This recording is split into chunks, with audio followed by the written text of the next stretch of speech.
Hello student, last time આપણે કાર્બનના અગત્યના સંયોજનોની ચર્ચા કરી હતી કે કાર્બનના અગત્યના સંયોજનમાં આપણે કાર્બન મોનોક્સાઇડ અને કાર્બન ડાયોક્સાઇડ કેવી રીતે બનાવાય છે એની બનાવટના ઉપયોગો અને ગુણધર્મોની ચર્ચા કરી હતી. એના પછીનો પોઈન્ટ છે કે સિલિકોનના અગત્યના સંયોજનો. સિલિકોનના અગત્યના સંયોજનો. હવે સિલિકોનના અગત્યના જે સંયોજન છે એમાં આપણે સિલિકા અથવા તો એને આપણે સિલિકેટ કહીએ છીએ અથવા તો એને સિલિકોન ડાયોક્સાઇડ તરીકે ઓળખવામાં આવે છે.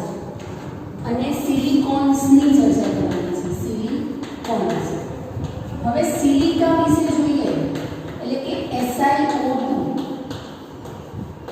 આપણને ખબર છે કે પૃથ્વી ના પોપડામાં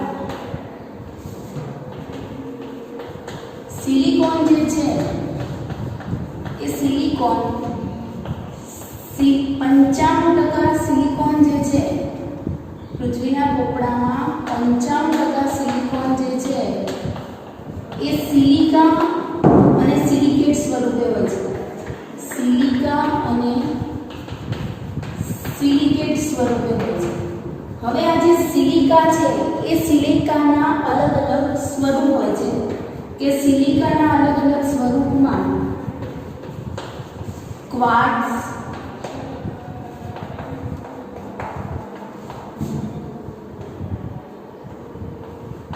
ડાયટ્રાઇમાઇડ જેવા જે સંયોજનો છે એ એના અલગ અલગ સ્વરૂપો છે.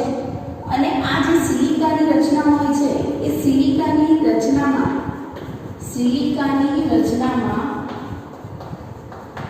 એક જે સિલિકોન છે એક સિલિકોનનો પરમાણુ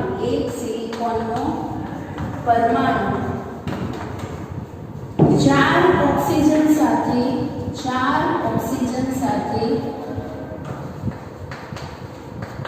સહસંયોજક બંધથી જોડાય ત્રિપરિમાણીય જાળીદાર રચના બનાવે છે. કે શું થાય કે એક સિલિકોન છે એ એક સિલિકોન સાથે આ રીતે 4 ઓક્સિજન પરમાણુ જે છે એ જોડાયેલા હોય છે અને 4 સહસંયોજક બંધની રચના કરતા હોય છે. આ રીતે આખી ત્રિપરિમાણીય જાળીદાર રચના બનતી હોય છે કે એક સિલિકોન છે એ સમચતુષ્ફલકીય આકારમાં સિલિકાની રચનામાં એક સિલિકોન પરમાણુ 4 ઓક્સિજન સાથે સહસંયોજક બંધથી જોડાય છે પણ એનો આકાર છે એ સમચતુષ્ફલકીય હોય છે. સમચતુષ્ફલકીય આકારમાં ગોઠવાયેલી હોય છે. ક્લિયર કે શું થાય છે કે આ એક સિલિકોન છે એ 4 પરમાણુ સાથે આ રીતે સમચતુષ્ફલકીય આકારમાં જોડાયેલો છે. જ્યારે આપણે જોઈ શકીએ છીએ કે એક ઓક્સિજન છે એ 2 સિલિકોન સાથે જોડાયેલો હોય છે સહસંયોજક બંધથી. તો એક ઓક્સિજન પરમાણુ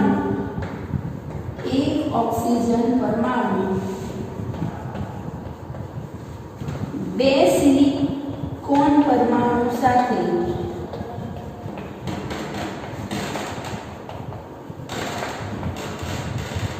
સહસંયોજક બંધથી જોડાય છે. આપણને દેખાય છે કે ત્રિપરિમાણીય રચના લીધી છે. આ આગળ કોન્સ્ટન્ટ હોય છે એટલે અહીંયા સિલિકોન હોય, અહીંયા ઓક્સિજન હોય, પાછો એક ઓક્સિજન હોય, પાછો અહીંયા સિલિકોન હોય, અહીં ઓક્સિજન હોય, અહીંયા ઓક્સિજન જોડાયેલો હોય.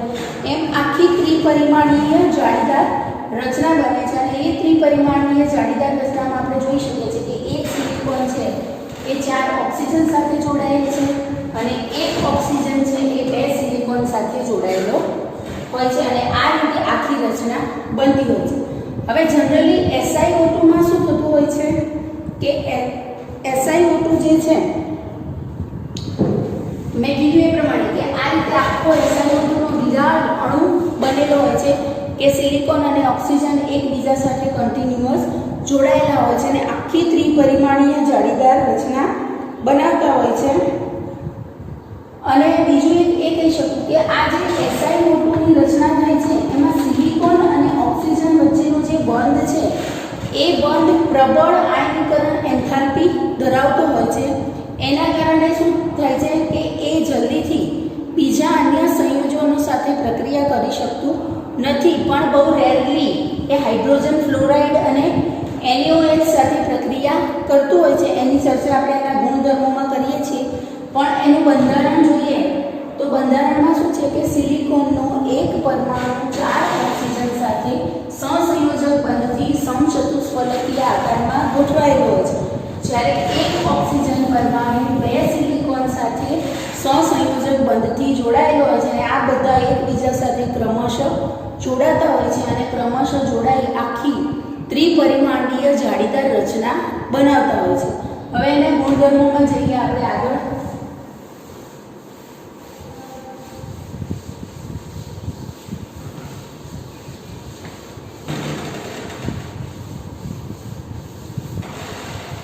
સિલિકોન ઘણા બધા સ્વરૂપની હોય છે.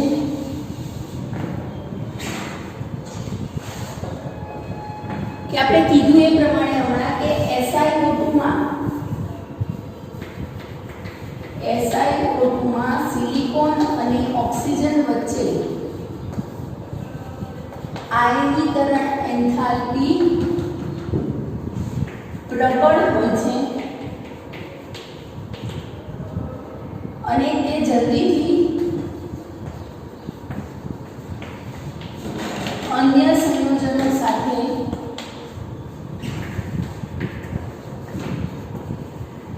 પ્રક્રિયા આપતા નથી, પણ થોડા ઘણા અંશે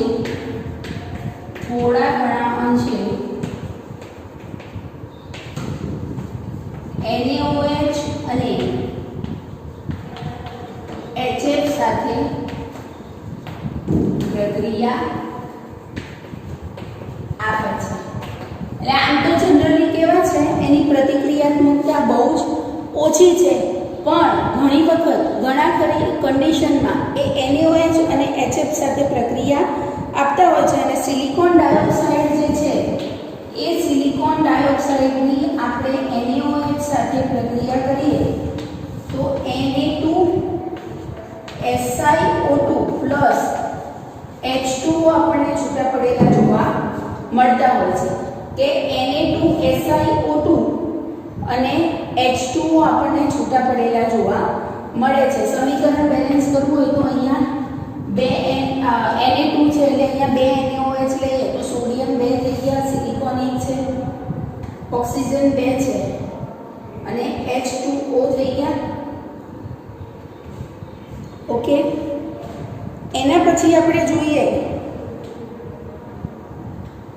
તો SiO2 ની જ્યારે HF સાથે પ્રક્રિયા કરવામાં આવે છે, SiO2 ની HF સાથે આપણે પ્રક્રિયા કરીએ છીએ ત્યારે આપણને SiF4 મળે છે. અહીંયા 4F છે એટલે આપણે અહીંયા 4 ઓલરેડી મૂકી જ દઈએ અને 2H2O છૂટા પડે છે. જનરલી એ શું કરે છે, બહુ જ ઓછા પ્રતિક્રિયાત્મક છે, પણ એની NaOH અને હાઇડ્રોજન ફ્લોરાઇડ સાથે પ્રક્રિયા થતી હોય છે અને NaOH સોડિયમ હાઇડ્રોક્સાઇડ સાથે જ્યારે પ્રક્રિયા કરવામાં આવે છે ત્યારે આપણને સોડિયમનો સિલિકેટ મળતો હોય છે અને એની હાઇડ્રોજન ફ્લોરાઇડ સાથે પ્રક્રિયા કરીશું તો આપણને સિલિકોનના ફ્લોરાઇડ સંયોજનો મળતા હોય છે. આ જે સિલિકા છે એનો અલગ અલગ જગ્યાએ ઉપયોગ થતો હોય છે, તો એના ઉપયોગોમાં આપણે જોઈએ તો આપણે હમણાં જોયું હતું કે સિલિકા છે એનું એક સ્વરૂપ ક્વાર્ટઝ છે અને એ જે ક્વાર્ટઝ છે એ ક્વાર્ટઝનો ઉપયોગ છે એ દાબ વિદ્યુત પદાર્થ તરીકે થતો હોય છે. પછી સિલિકાની જે જેલ છે એ સૂકવણીમાં ઉદ્દીપક તરીકે આપણને ઉપયોગી હોય છે અને સિલિકાના જે અસ્ફટિકમય સ્વરૂપો જે છે એનો ઉપયોગ ગારણ પ્લાન્ટમાં થતો હોય છે. સિલિકાના જે અસ્ફટિકમય સ્વરૂપો છે, આપણે હમણાં બધા એના સ્વરૂપની ચર્ચા કરી કે સિલિકા એ સિલિકેટ સ્વરૂપે હોય, ક્વાર્ટઝ સ્વરૂપે હોય, ડાયટ્રાઇમાઇડ સ્વરૂપે હોય છે. એ બધાનો જે ઉપયોગ છે એ ગારણ પદ્ધતિમાં થતો હોય છે. તો સિલિકાના ઉપયોગમાં આપણે આટલું લખી શકીએ કે દાબ વિદ્યુત મથકમાં પણ એનો ઉપયોગ થતો હોય છે. સિલિકા જેલ છે એ સૂકવણીમાં ઉદ્દીપક તરીકે ઉપયોગી છે. એના જે અસ્ફટિકમય સ્વરૂપો છે એ ગારણ પ્લાન્ટમાં ઉપયોગી હોય છે. ઘણી બધી જગ્યાએ સિલિકા જે છે એનો ઉપયોગ થતો હોય છે કે નવી નવી ટેકનોલોજીમાં પણ સિલિકાનો ઉપયોગ થતો હોય છે. ક્લિયર? હવે આના પછી સિલિકોનના અગત્યના જે સંયોજન છે એમાં સિલિકોન્સ આવશે. સિલિકા વિશેની ચર્ચા આપણે કરી કે સિલિકાનું બંધારણ, સિલિકાના ગુણધર્મો અને સિલિકાના ઉપયોગની ચર્ચા થઈ. એના હવે આ જે સિલિકોન્સ છે એ સિલિકોન્સ કાર્બન સિલિકોન્સનું એક પોલિમર છે. સિલિકોન્સ શું છે? સિલિકોન્સ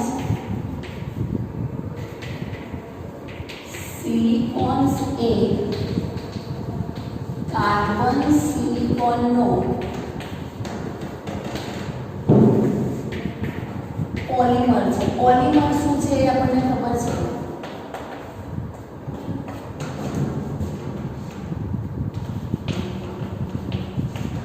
પોલિમર એટલે કે એકનો એક જે ઘટક છે એ પુનરાવર્તિત થતો હોય. આ જે છે એ આખું એક ચેન સ્વરૂપમાં, એમ કે એનું પોલિમરાઇઝેશન થઈ આખી એક શૃંખલા આપણને પોલિમરની મળતી હોય છે. પણ સિલિકોન શું છે? કાર્બન અને સિલિકોનનો એક પોલિમર છે કે અહીં R2 એમાં કાર્બનિક ગ્રુપ હશે, એ આલ્કાઇલ ગ્રુપ હોય અથવા તો એરાઇલ ગ્રુપ તરીકે હોય છે. કે R શું છે? તો એ R છે એ એમાં કાર્બન છે એ આલ્કાઇલ અથવા તો એરાઇલ સ્વરૂપે રહેલો હોય છે. પણ સિલિકોન્સ છે શું ખરેખર? તો કાર્બન અને સિલિકોન સાથે જોડાય અને આપણને પોલિમર સ્વરૂપે મળતા હોય છે. અને કાર્બન સિલિકોનનો એ એક પોલિમર છે. અને સિલિકોનનું જ્યારે ઉત્પાદન કરવામાં આવે છે ત્યારે સ્ટાર્ટિંગમાં શું કરવામાં આવે છે કે સિલિકોનના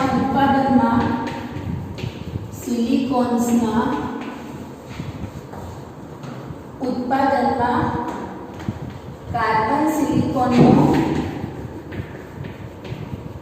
જે સિલિકોન્સ છે, સિલિકોનનો પોલિમર આલ્કાઇલ કે એરાઇલ સ્વરૂપે મેળવવામાં આવે છે. આપણે કીધું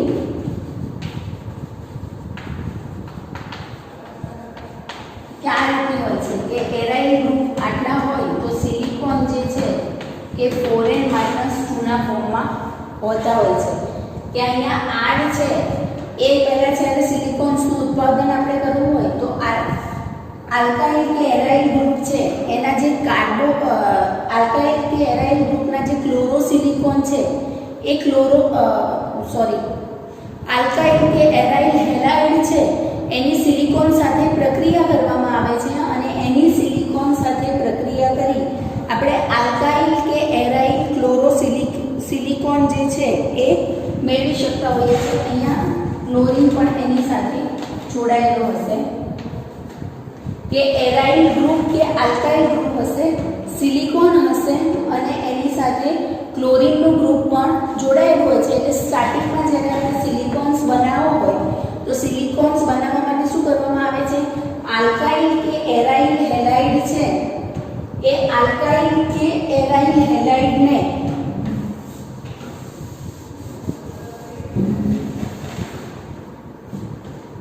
સિલિકોન્સના ઉત્પાદનમાં કાર્બન સિલિકોન પોલિમર સિલિકોનના ઉત્પાદનમાં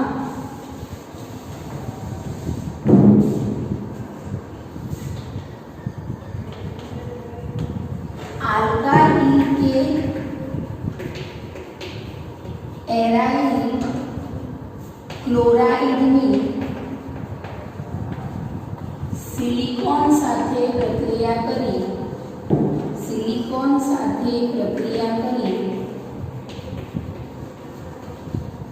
अल्काइल के एराइल क्लोरोसिलिकॉन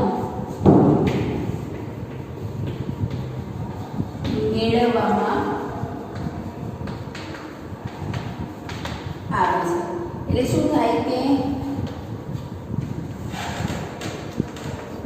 આ રીતે આપણને આખો આલ્કાઇલ એરાઇલ ક્લોરોસિલિકોન મળતો હોય છે. કેવી રીતે મેળવાય આપણે જોઈએ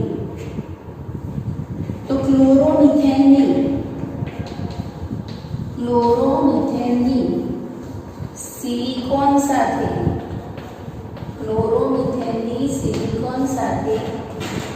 કોપર ઉદ્દીપકની હાજરીમાં 573 કેલ્વિન તાપમાને પ્રક્રિયા કરતા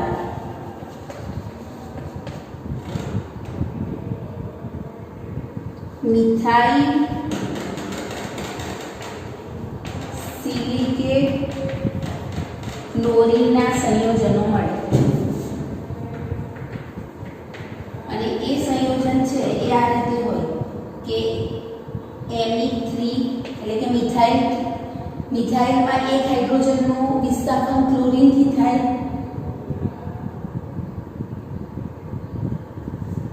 Me2SiCl મળે આપણને, પછી MeSiCl2 મળે, MeSiCl3 મળે. આ રીતે મિથાઇલ ગ્રુપ જે છે એ મિથાઇલ ગ્રુપના અલગ અલગ સંયોજનો આપણને મળતા હોય છે. કેવી રીતે તો આપણે જોઈએ કે મિથાઇલ ક્લોરાઇડના 2 મોલ લઈ આવે. એ મિથાઇલ ક્લોરાઇડની સિલિકોન સાથે કોપર ઉદ્દીપકની હાજરીમાં 573 કેલ્વિન તાપમાને આપણે પ્રક્રિયા કરીશું ત્યારે આપણને શું મળશે કે આ CH3 ગ્રુપ સિલિકોન અને ક્લોરીન આ રીતે જોડાઈ આપણને આખું એક સંયોજન મળશે. તમને ખબર પડે એના માટે હું આ રીતે લખું છું આખું કે CH3 ટ્વાઇસ સિલિકોન અને Cl2. આ સિલિકોન છે એ સિલિકોનની જોડે આ 2 મિથાઇલ ગ્રુપ અને 2 ક્લોરીન ગ્રુપ છે એ આ રીતે જોડાઈ જતા હોય છે.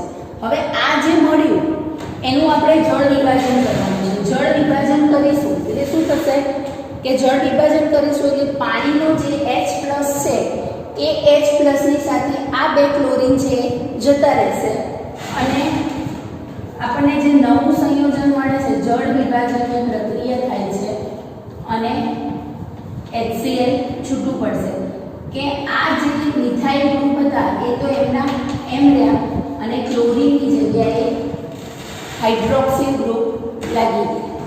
આવું થાય ને H2O હોય ત્યારે H+ અને OH- છે તો આ જે ક્લોરીન છે એ હાઇડ્રોજન જોડે જતો રહ્યો અને આ OH- છે એ અહીંયા આવી ગયું.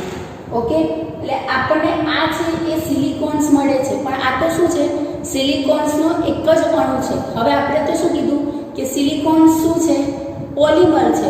એટલે આ જે આપણને રચના મળી એ રચનામાં ઘણા બધા આ રીતે આપણને અણુઓ મળેલા હશે કે અહીંયા આની સાથે CH3 ગ્રુપ જોડાયેલું હશે અને અહીંયા OH ગ્રુપ.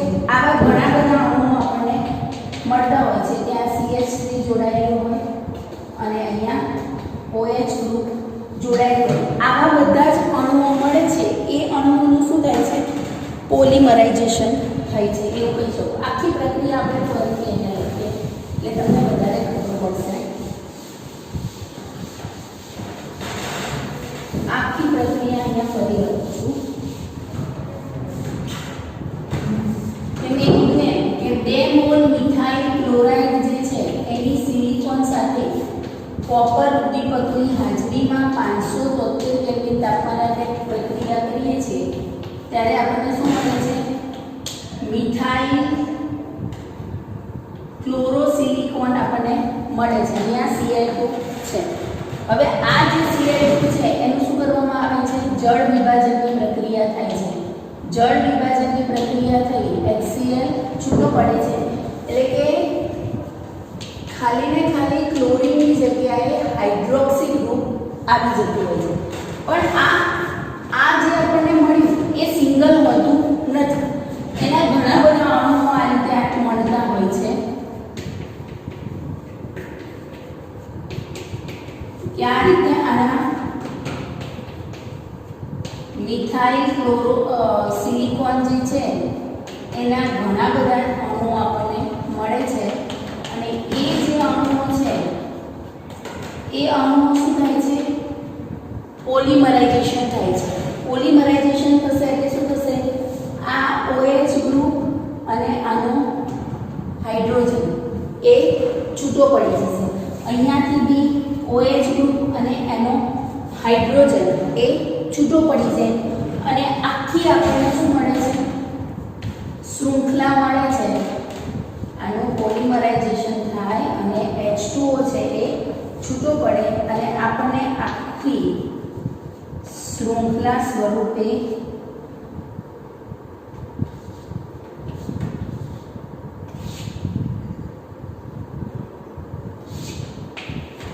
આના N અણુઓ છે એ એકબીજા સાથે જોડાયેલા હોય છે, બરાબર. કે આ બાજુ પણ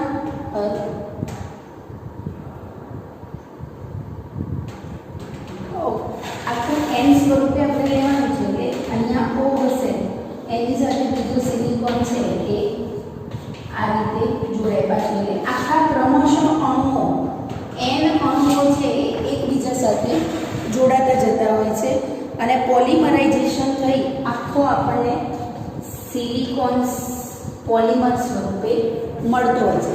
પણ આ જે શૃંખલા છે એ તો ક્રમશઃ શું થાય, વધતી જ જાય અને આખા સિલિકોન્સની રચના થતી હોય છે. ક્લિયર? આ શૃંખલાને નિયંત્રિત કરવી હોય આપણે તો નિયંત્રિત આપણે એને કરી શકતા હોઈએ છીએ કે નિયંત્રિત કરવા માટે ફરીથી એમાં શું કરી દેવાનું, મિથાઇલ સિલિકોન ક્લોરાઇડ ઉમેરી દેવાનું. આ જે શૃંખલા ક્રમશઃ આપણને મળે છે એને એક બાજુથી આપણે શું કરી દેવાની છે, પેક કરી દેવાની છે. તો આમાં હું આ જે શૃંખલા મને મળી એમાં હું ફરીથી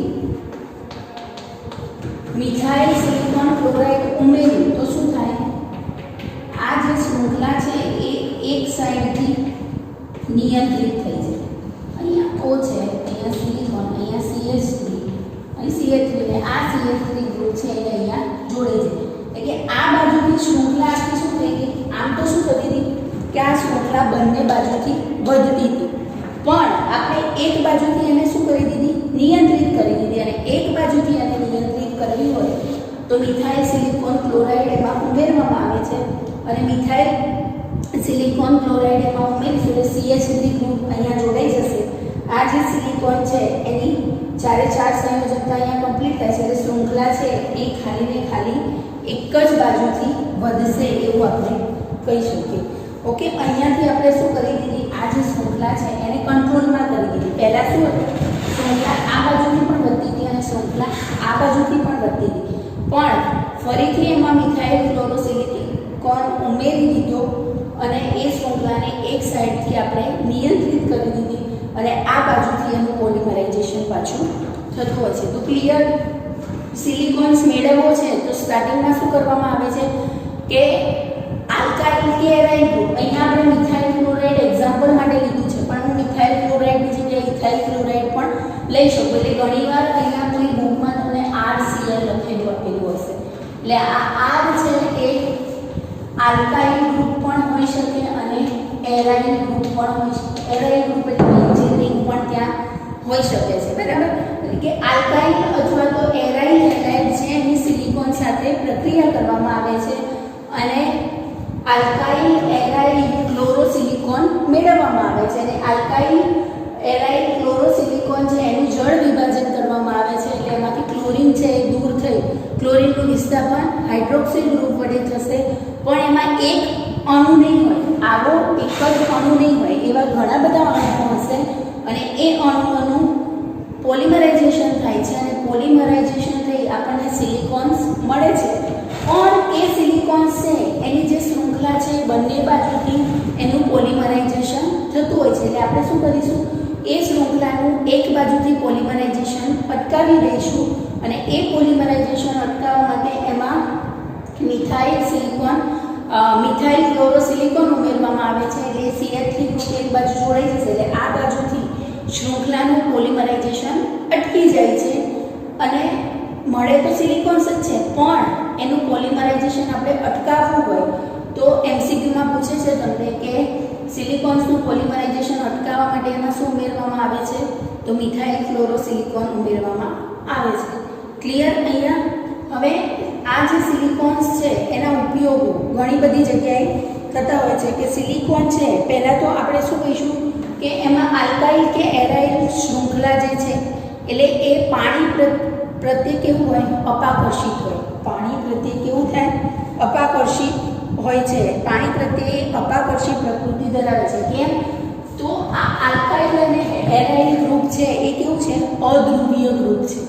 ધ્રુવીય ગ્રુપ છે નહીં અને અધ્રુવીય ગ્રુપ હોવાને કારણે એ પાણી પ્રત્યે કેવું છે અપાકર્ષિત છે એવું કહી શકીએ છીએ. હવે એનો ઉપયોગ જે છે એ સિલિકોન્સનો જે ઉપયોગ છે એ ઘણી બધી જગ્યાએ થતો હોય છે. ગ્રીસ તરીકે, વિદ્યુત અવરોધક તરીકે થતો હોય છે. પછી એની જેલનો ઉપયોગ આપણે કરી શકતા હોઈએ છીએ. પછી એની જે ઉષ્માસ્થાયિતા કેવી છે વધારે છે.